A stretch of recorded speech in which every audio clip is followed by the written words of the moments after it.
let's move on to some things that we actually know about and that are actually happening here and now. So, as I said, we've got Kai joining us today, who is from Climate Choir. Tell us, what is Climate Choir? So the Climate Choir movement started out in Bristol. We meet every first Wednesday of the month. We we use the power of our voices to do mass singing actions to put pressure on the financial industry to stop financing fossil fuels. Also the banks, the insurance companies, all this money that's propping up the fossil fuel industry. We go to their AGMs, we go to their headquarters, hundreds of us, we sing outside, we sing inside. We demand that they stop financing these industries that are destroying the planet. Wow, what a creative way of doing it. Why singing? Why singing as a protest?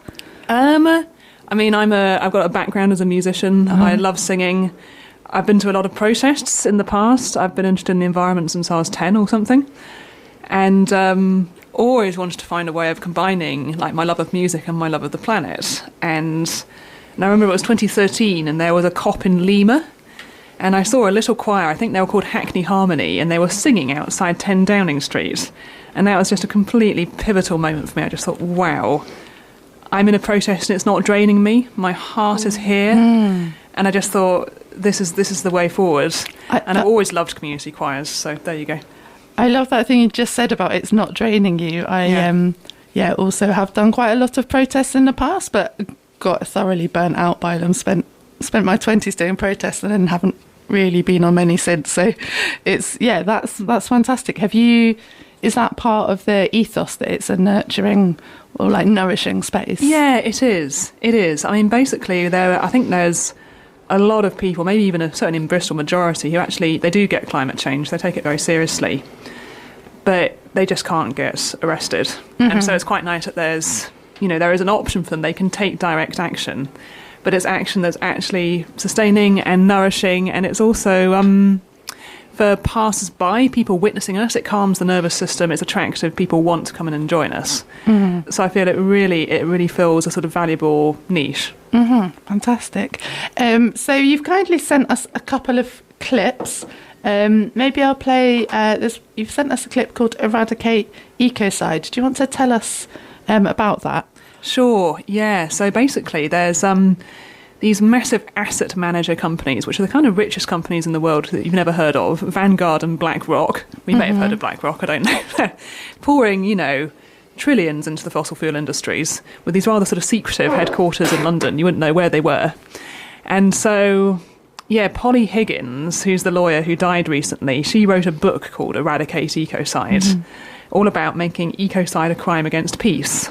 And here at the Climate Choir movement, we're incredibly inspired by the Stop Ecocide campaign, which is trying to make ecocide a crime against peace. And actually in the EU, they do talk about crimes comparable to ecocide, which is wonderful. So I thought, okay, let's write a song about eradicating ecocide. And I got a little bit overexcited at first and started talking about fossil-addicted death cults, and I had to scrap that bit. But actually, it's got a sort of rather Lord of the Rings-y feel to it, this song. Okay. It's in 5 parts, they're quite ambitious, but I thought the choir really smashed it. And we sang it here outside BlackRock's headquarters in London. Fantastic. Okay, let's hear it now.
We won't stand by. Wow. That was fantastic. That was really fantastic. And you composed that piece. Because you were saying before you are a composer by training. Yes. Fantastic. And so it must be really, it's fantastic that you found a space for your activism using those skills that you've got. And we were just saying how nice it would be as a member of the public to witness that. Sometimes we see some conflicts, I guess, when there's protests. We've seen it with Just Stop Oil. They've seen quite a lot of opposition from some members of the public, not everybody, but it's a bit contrary. But do you tend to get a good reception from passers-by? Definitely. The police? You know, at the big one and also at Restore Nature now recently, big kind of environmental marches with sort of 100,000 people or so.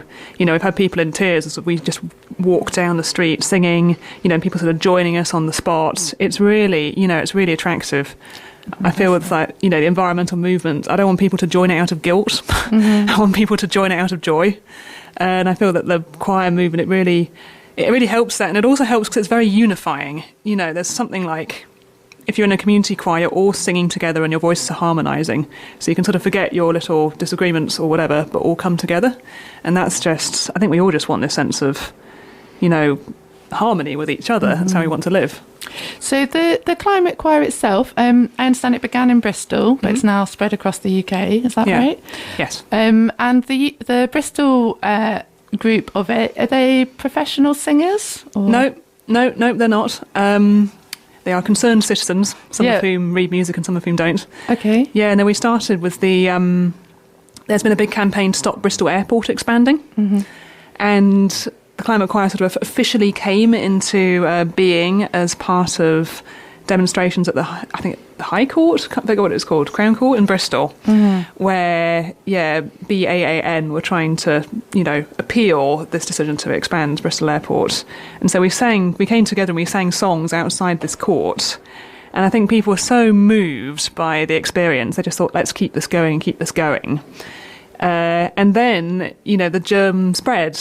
So it started in Bath, and then went to Oxford, and then it went to London, and then it went to Swansea, and then it went to Sheffield. I think there's 11 climate choirs now, with many, many hundreds of singers who do their own little local actions. But we have 6 main actions a year, and we all come together in London and make a kind of... Because I think you could ignore 10 people singing, but you can't ignore 100 people singing, particularly inside your AGM.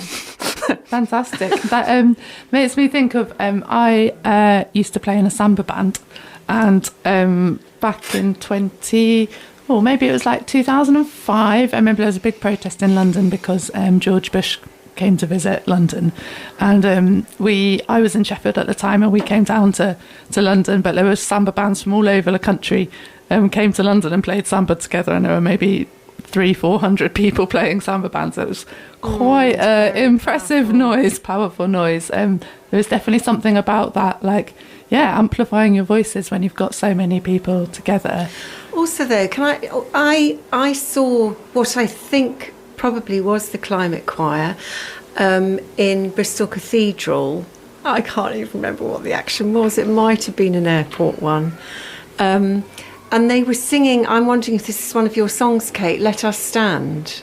Yeah, not one of my songs. This is by someone called Kate Thomas. Right, okay. Who is in Sheffield, I think. Okay. Yeah. Because there weren't very many singers, but it was still really powerful. Just even, I don't know, because there was something so focused and so concentrated and very beautiful as well.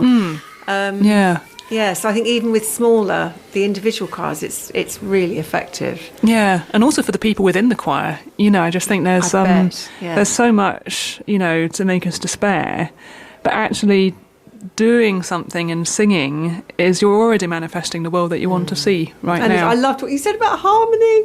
I mean, I know it's a bit of it's just, I thought, exactly. And there's something about singing in harmony that is physically, I think, really healing as well. Yeah, totally. I mean, I like to think we're already repairing an ecosystem, but a human ecosystem, or something like that. Absolutely. Because we're all about energy and vibrations, aren't we? That's, it's when they're in sync, that's when organisms are healthier. Yeah, and there's different kind of songs for different purposes. So sometimes we have songs which are more kind of rousing, like that Eradicate Ecocide. It's like, yes, we have the power, we can do this. And then there's some that are really just more calming when you feel battered by the news cycle or whatever, and you just feel that you want to affirm what you stand for, but in a way that's sort of soothing and calming and all together with your friends. So, yeah. I think that's really important. I guess we were talking before about burnout, from feeling the responsibility of everything that's going wrong and having to do something about it. But then also increasingly we're seeing more extreme weather events. We are feeling the burden of climate change, and ever more so in this country now as well. So, I can see as we're going forward, this must feel like quite a healing space for everybody to acknowledge what's going on and heal together. I wanted to play the other clip you've sent across called People Have Power. Was this from an action that you did? Yes, so we had the Restore Nature Now march recently, a few Saturdays ago in June. Massive march, one of the biggest ever environmental marches, all about stopping the destruction of nature, both in the UK and around the world. I think we had 100,000 people, completely ignored by the BBC. Very frustrating. So we don't just, it's not just the choir singing my songs, because that will make me a bit of an egomaniac. Sometimes they want to sing other people's songs, fair enough. And so Patti Smith wrote this song called People Have the Power, which she recently performed at COP in Glasgow. Okay. And I think a lot of people got quite inspired by this song, and she's just, even though I don't know how old she is, but she's going from strength to strength. It's amazing. And so, we noticed there's a choir in Vancouver who'd already sang it with Patti Smith. And I listened to them on YouTube and made my own arrangement sort of based on it.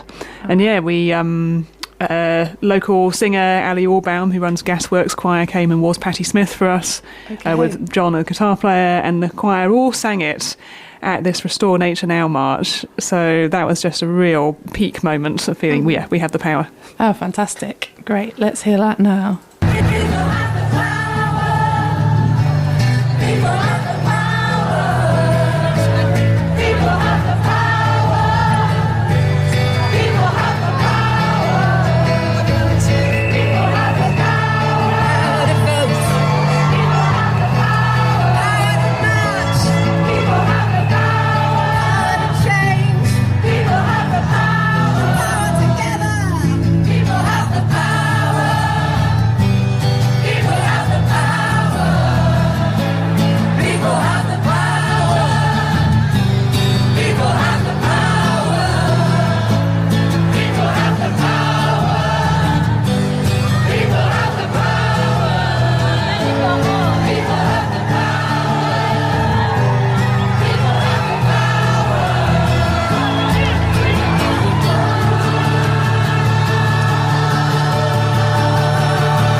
That was fantastic. Brilliant. You can hear the gratitude from the people around as well. What a powerful thing. It sounded really you can just hear the sheer kind of joy and energy behind that. It's wonderful, fantastic.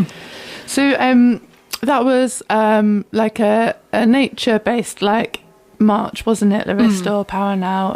So it is kind of across all of the environmental themes that you're campaigning on. Because I think I heard about it. We were trying to get you on the show earlier in the year, and you were attending an AGM. There was an AGM for Standard Chartered. For Standard Chartered. Yes. Okay, so are they a pension firm? They're an investment Standard Chartered, firm. an international bank. Okay. They sponsor a lot of football teams to clean up their dreadful image. Okay. But they are funding coal mines in the Philippines and a liquid natural gas export terminal right through what's dubbed the Amazon of the ocean, so one of the most biodiverse regions of the ocean on the planet. They just want to export a load of liquid natural gas and just destroy it all. And Standard Chartered have been pressured for years, politely and completely ignored. So, we all bought shares in their for their AGM. We went to their conference centre. It was in, I think, the Queen Elizabeth Hall in London. And they smelt a rat. They thought they might be targeted. So they stopped a bunch of genuine shareholders coming in and let us in. I'd love to know, presumably, did you have conversations about how you should dress? Yes. And it's all about the shoes. You have smart shoes. And, I went in and I was like looking out the window and being like, what are these activists? They should get a job. They're wasting their time. And they just waved me into the room. So, yeah, it requires some acting skills. And I think I've seen a video clip of this online, or at least a similar action online, where at some point you just all stood up during the thing. That must have felt quite nerve-wracking to begin with. Really nerve-wracking, because normally it's me and my fellow, so it's me and Sue Krimlisk, the choir directors. And I was expecting Sue to sit next to me and us both to get up together, because normally me and Sue will get up and then the whole choir will get up and sing. But Sue had been detained. Oh, no. So I was there on my own, a few feet from Bill Winters, who's the kind of CEO, and I had started all by myself. But, wow. I did and looked her in the eye. Amazing. How do you choose your moment? Well, so basically, Jo was sitting behind me and she's next to someone very tall. And she nudged him and he got up and pretended to take his jacket off. And that was the signal for me to get up and start to sing. Okay. So they introduced all the board, and then at some point they're like, our returns were 5.5 billion. And then I got up because, there was their returns on the coal. So, yeah. Wow, fantastic. And it's very brave. A creative way of taking action. Because I've heard of shareholder action before. I know that, and you might think that shares are just held by rich people, who are investors and but if you're lucky enough to have a pension, then most people's pension funds are investing in some things which aren't that great. I know that there's one or two local authorities in the country, I think it's Lancaster, who've actually moved their pension investment from the local authority into a community-owned solar farm. But they're few and far between, and I think maybe Swindon as well. But people don't realise how important it is. It's far more important who your pension is with or who you bank with than, for example, lifestyle choices like being vegan or not flying. I think at least 20 times as important in terms of your own carbon footprint. I work in a Whole Foods store from time to time, the Artichoke Whole Foods. And I see people come in and, buy their organic stuff and don't use plastic, and that's great. But then they'll pay with a Barclays card. And it's like, I wouldn't mind if they went to Lidl. Maybe I shouldn't say this on air. But as long as, they change their bank. I'm forever telling people about Bank Green. And I've just checked out Standard Chartered on Bank Green, and they've got the sort of face that's exploding with that. It's brilliant. If you don't know the app, that's all you put into your search engine, Bank Green. And then you have to pick the country that you're in, and I put Standard Chartered, and then it gives you a dial, and you've either got a very happy smiley face or a very angry red one that's sometimes expletives, the worse it gets. And Standard Chartered is very, very angry face, so not good. It's a really good way of testing your bank and how good it is. Certainly. Standard Chartered does not do well. Okay, you are listening to One Love, One Planet on BCFM. We have got guest Kai in the studio from Climate Choir. So I just wanted to ask a bit about your Bristol. What have you got coming up? If there's somebody listening who wants to give it a go, do you have auditions? Is it people can just turn up to a training session? No auditions. Okay. We rehearse every first Wednesday of the month at 24 Gibson Road, aka the former Green Party headquarters. Okay. Although I should say, we're a spectrum. Maybe some of the choir voted for Labour, I don't know. But there's also people within Just Stop Oil, so I feel it's a nice spectrum of people. And I guess if somebody's listening, so first Wednesday of the month, and you said to 7 to 9 p.m. 7 to 9 p.m. and you're going to take a break in August. Yes, we won't be in August, but we've got exciting plans for later in the year. So if there's people listening who might like to get involved, first Wednesday of September, and you've got a website, haven't you? climatechoirmovement.org. Yes. That's the right one. Yeah. So if people wanted to get in touch, if they went on there, they'd be able to contact you. To find out more details. Fantastic. Any other plans coming up for the choir over the coming months? Well, we're going to be doing normally we do protests rather than concerts. We are actually doing a concert in October, on October the 11th. which will be raising money partly for us, but also we've got a climate choir in Zimbabwe, and Zimbabwe is facing, droughts because of climate change. So we'll be raising money for them as well. That will probably be in All Saints Clifton on October the 11th. And yeah, we're going to do a big action in December all about fossil fuel sponsorship. So BP loves to clean up its image by sponsoring certain institutions, which maybe will remain nameless to not remove the element of surprise. But yeah, we'll be targeting them in December. Fantastic. Okay, so we'll look out for more. Okay, I'm going to break for a song now. I'm going to choose the Diggers song, which is a classic protest song, which you requested. So I'll just play that now. You noble diggers all, stand up now, stand up now. You noble diggers all, stand up now. The wasteland to maintain, seeing Cavaliers by name. Your digging do disdain, and your persons all defame. Stand up now, diggers all. Your houses they pulled down. Stand up now, stand up now. Your houses they pulled down. Stand up now. Your houses they pulled down to fright poor men in town. But the gentry must come down, and the poor shall wear the crown. Stand up now, diggers all. With spades and hoes and plows, stand up now, stand up now. With spades and hoes and plows, stand up now.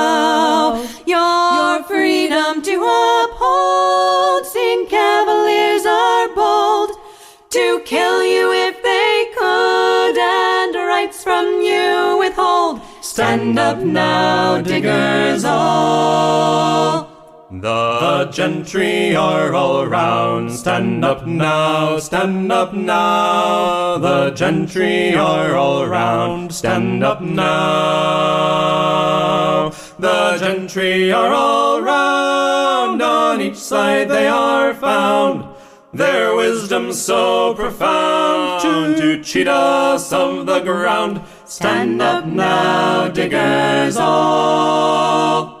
The lawyers they conjoin. Stand up now, stand up now. The lawyers they conjoin. Stand up now. To arrest you they advise, such fury they devise. But the devil in them lies, and hath blinded both their eyes. Stand up now, diggers all.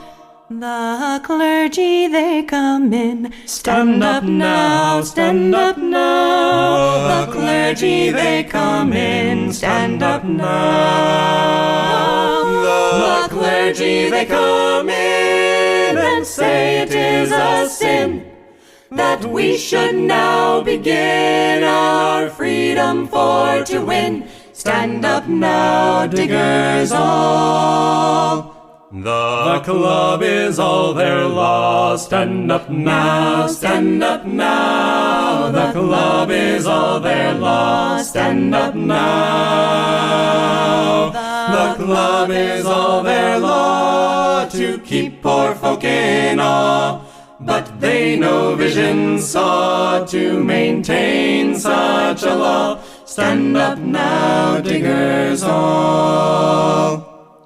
Against the hate and fear, stand up now, stand up now. Against the hate and fear, stand up now. The press have closed their eyes, they spread the tyrant's lies. They'll tell you with their cries who to love and to despise. Stand up now, diggers all. Wow, that was a really nice arrangement of that song, actually. So what would you say has been one of your favourite actions to date with the Climate Choir? What are some of the highlights of... and it's been a few years that it's been going now, hasn't it? Yeah, so it started January 2023. Probably one of my favourite actions has to be the Barclays AGM. So we like to have an element of humour with the Climate Choir. So often with the AGMs, I'll take a pop song and I'll change the words. And we were kind of brainstorming, what would be a good pop song? And, I've grown up in the 90s, so Spice Girls. And they got the song, Stop Right Now, Thank You Very Much, that one. So it turned into Stop Right Now, No More Oil and Gas, Stop Funding Fossil Fuels and End This Madness, etc. Fantastic. So we all Keep going. yeah, and quite a lot of us made it in, more than Standard Chartered. I think 70 of us or so 70. made it into the conference centre where they're having the AGM. And and Sue and I stood up on cue from Joe and went, "Time is up, Daddy Bang, stop wrecking our climate, stop," etc. And then at one point, everyone got up and went, "Hey you," etc. And then carried on. How did you both get the same note? Have you both I've got perfect pitch? pitch. Oh, that's useful. Yeah. So it is very useful. I don't have to do my tuning fork and get the note. Yeah, and that was great. And that became a sort of accidental viral TikTok hit. Oh, wow. So we got 2 million views on TikTok, which was great. And the protest was because Barclays, did you say? It's yeah, about because Barclays. they They are investor Europe's biggest funders of fossil fuels. of fossil fuels. Okay. Europe's biggest, so bigger than ING Bank in the Netherlands. They are, they've funded awful stuff for years and years, back to the apartheid regime, propping that up. I think 70 billion at least since the Paris Agreement. So really, they are dreadful, and people should remove their money from Barclays ASAP. Okay, yeah, and that was you were talking about that app just now, weren't you? About that you can change your banks on. Because we really shouldn't be exploiting any more fossil fuels at this point, should we? We know that we've got renewable energy technologies. We just need to be going ahead with that. So the idea that people are still making money out of new fossil fuel projects, that's despicable, really. Totally. And I feel the ethos of the Climate Choir is it's climate justice. So basically it's not about ordinary people who are already struggling with their bills, making difficult decisions. But, Barclays, the top brass at Barclays are paid massive amounts in bonuses. They have every power to move their money out of fossil fuels if they wanted to. So really the pressure should be on those people and not on people who, can't afford to get a heat pump or whatever. Yeah. No, fantastic. And we spoke about this a bit already, but it must, obviously you've taken it to exceptional places, this Climate Choir. It's grown so quickly, but how do you think it's been so successful? It's obviously quite an appealing thing for people. Do you just feel like Bristol is like a good place for this? Have you mostly reached out to people that are already musical, or is it activists that you've engaged with to get involved? I think sometimes just the right thing happens at the right time, I think. I was sort of reminded at the beginning of 2018, suddenly everyone was joining XR. And it feels that almost it's just like something just sprang. I'm not even sure why, because when I was studying in Amsterdam, I was doing a Climate Choir then, and we rarely got more than sort of 10 people or something. But I think the networks are already there in Bristol, and I've got to shout out to Joe Flanagan, who is an incredible human being and just has a lot of contacts. Sue Krimlisk, who was the co-founder with Joe, has connections in the musical world. So there are people who are musicians and do read music and are in community choirs already. Okay. So particularly there's a network called the Natural Voice Network, who sing songs by people like Helen Yeomans. And they really care about the planet and expressing their concern through music. And so we're already building on existing networks. It's not like it just came out of nothing. Can I just ask, you said you were, because we were talking off air, and you said you were at the Amsterdam Conservatoire. Yes. So the Climate Choir there, was that other members of... No, it wasn't. It was a jazz singer called Ulrika and various squatters. Oh, yeah. There were a few students. What I found with being in the kind of classical music establishment where I came from is that the Concertgebouw in Amsterdam, for example, was sponsored by Shell.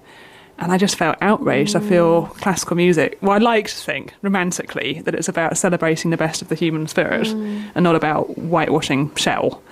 And so I wrote this whole symphony about Shell to try and ask the Concertgebouw to not be sponsored by Shell. and trying to recruit students to be part of it, but it's a bit like, I don't want to threaten my career. Yeah, that's what I was wondering. I mean, Right. I've basically given up my career as a musician to be a protester, which I feel a bit sad about. But it's a bit like, that's a choice I've made. But I think it is very difficult if you bite the hand that feeds you, basically. We're having this at the moment with string quartets being invited to play in the Science Museum, which is sponsored by Equinor, who are behind the Rosebank oil and gas fields, and people are speaking out about it, but you just don't get rung again, you know.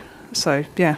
That feels, it always astounds me that somewhere like the Science Museum, which you imagine would be proactively trying to solve the issues we need and, you know, educate the next generation so that they can tackle all of the multiple issues we're facing in the world. It's shocking that they're still sponsored by these hugely destructing firms, isn't it? Yeah.